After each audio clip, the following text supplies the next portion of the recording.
So, when was the last time you heard of someone being sick after eating a certain meal?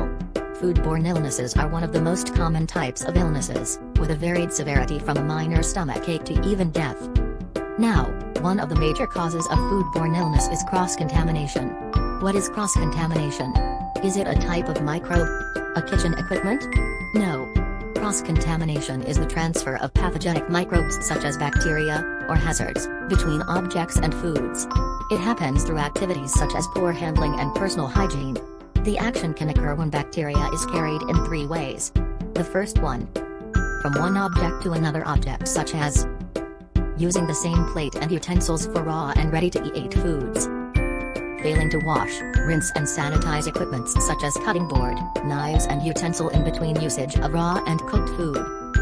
Improper storage organization that can cause dripping.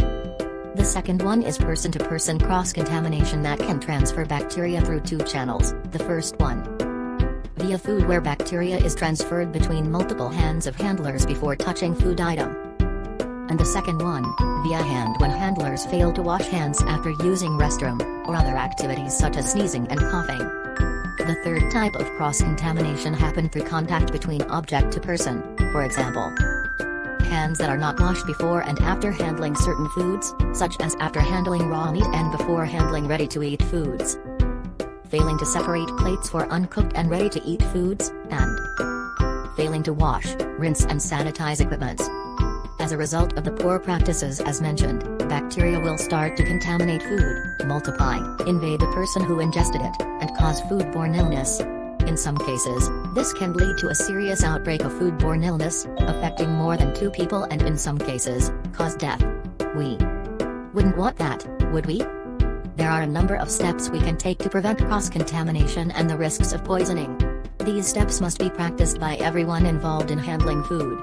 For example, thoroughly washing hands with hot water and soap between preparing raw and ready-to-eat foods, and also after doing activities that require contact with other surfaces.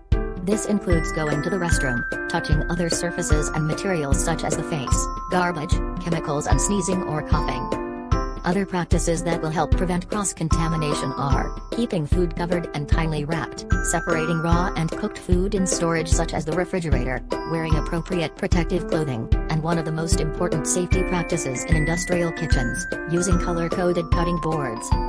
Foodborne illnesses can be prevented with the right knowledge, equipment, and of course, attitude. Once we get to know the dangers, it's easy to avoid them, because cross-contamination is a problem we can control. So say no to pathogens and yes to good personal hygiene.